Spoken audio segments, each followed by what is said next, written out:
Amos Fortune, Free Man, Ch.1, Africa, 1725. Night came down swiftly over the equatorial forest. There was no lingering of daylight, but after the snuffing out of the sun, darkness, and the bright appearing of stars. No silence came with the darkness, for this was a night alive with song and movement. In the village of the Admunshi, the people were gathering for their mystic dance that would welcome the time of herbage, the time for the planting of corn.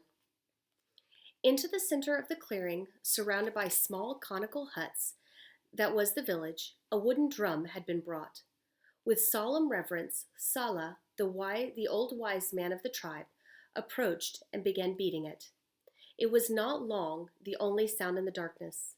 Soon smaller drums in distant parts of the clearing took up a beating. Then wooden flutes joined in from the outskirts of the village. Their sound was muted at first, but it grew sharper and higher as the men blowing the flutes came nearer. Joined by the beaters on the drums, the sound quickened in the pace and fervor as all gathered in a group around the great drum, coming into time with Sala's rhythmic beating. The moon rose high enough for the light to filter through the heavy foliage. It gleamed on the black bodies of the men and the faces of the women and children who had been gathering in the clearing, summoned by the music, and swaying with it, like a field of tall grass before the wind. When the flutes and the drums ceased, all the Admuchi turned their face and faced the same way, making obeisance to their chief, who sat on a raised platform at one end of the clearing, the moon full on him and his children standing beside him.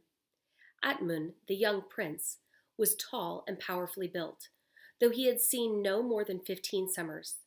He carried his head high and his eyes flashed. Athmun, the 12-year-old princess, smiled shyly at her tribespeople, then turned to whisper in her father's ear. She leaned against him, hoping to hide the deformed leg that, but for her father's love, would have caused her to have been drowned as an infant. Only the sacrifice of the imperfect to the God of life would assure protection for the perfect. But the chief had gone against his tribal code and had sacrificed his favorite dog to keep his infant daughter, and thus far the God of life had wreaked no vengeance on him. The Admunshi were as pagan as all the tribes of Africa, but they were peaceable, and they were, as well, intense in their love of freedom. The chief acknowledged the obeisance of his people and spread his hands before them, palms down, indicating that they might do their own pleasure for the next space of time. The people stood quietly, while more and more of the Admunshi came in from the jungle to join the group in the clearing. At the outskirts of the village, beyond the circle of conical huts, they laid down their knives and spears. The weapons, lying in their piles without men to hold them, gave back the moonlight's sheen in harmless splendor. This was a night of peace, and during it no Admunshi would bear anything symbolic of killing. This was the time when the earth was reborn. Sala commenced beating the great drum again, and all the smaller drums followed, but in such unison that it was like a single reverberations on the night. When flutes picked up the sound, the dancers gathered themselves together, 12 men well matched in size. Slowly, they made their way around the open space in the clearing, shoulders, hips, feet, translating the sound of flutes and drums into movement. The music quickened, steps grew longer, and guttural voices uttered the incantation which had been said by their fathers and would be said by their children. Earth, our mother, sun, our father, watch while we plant. Moon, our sister, rain, our brother, aid the seeds to bear fruit, that the harvest may be good, enough for us and our children. Over and over, the words were repeated as family after family of the Admunshi joined in until the forest beyond the clearing echoed and re-echoed the chant. Then, at a signal from the chief, the chanting ceased, and the dancers fell back, leaving an open space in their midst. Atmun bowed to his father, and with a series of leaps covered the distance from the raised platform at one end of the clearing to the open space. There he stood, in his full height, lifting his hands, palms to the sky. Then swiftly he knelt, palms down to the earth, bowing his head and pressing his lips to the soil. All that he had, all that he ever would be, he gave to his people. He was their prince, someday to be their chief. He could not do otherwise. Rising, he bounded back to the platform and knelt before his sister. Taking her in his arms, frail and slight of body as she was, he danced with her before the people. "He is strong," they said to each other, voices hushed like the wind through the bamboo. "He is beautiful," they said, smiling at each other like the first light of dawn. "When the time comes, he will rule us well," said Sala, who had seen many rulers. An old woman tapped her head. "Not with this will he rule," she said, but so, as she laid her hand upon her heart. "See how he is with his sister." Atmund danced on, swirling his light burden above the head of the people, then swinging her low. Always Athmund smiled, for with her brother she felt safe. Atmund's expression never changed until the dance was over. Then he set the small dark girl down on the platform and stood before his father, head bowed. The chief laid his hand on his son's head in approval. Atmund swung around and faced his people, while the smile that flashed from his face might have dazzled the moon itself. The drums and the flutes began again to build up in the air, and the people began again to sway in time with it.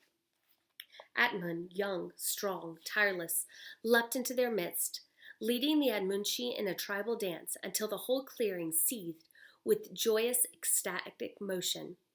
Dawn was still far distant, and this was the night of year when no one would sleep. Dawn was further off than the invaders creeping silently through the jungle.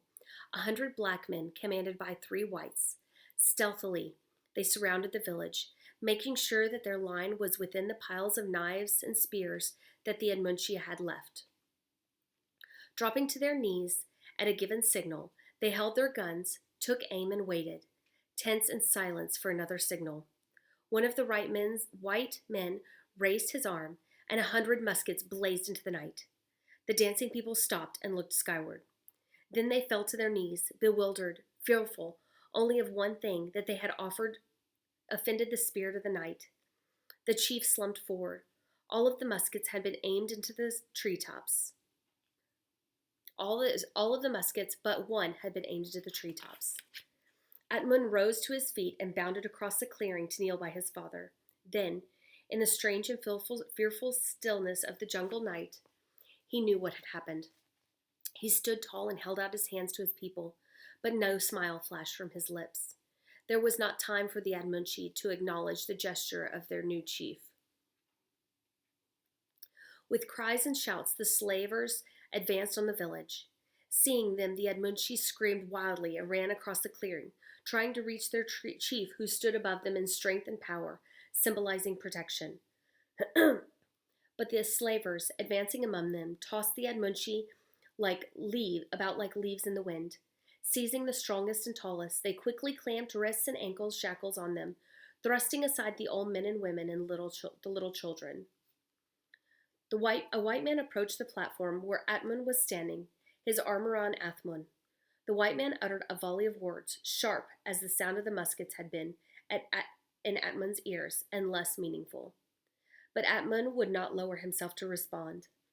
When the slaver advanced and tried to separate the brother and sister, Atmund's hold only tightened on the girl.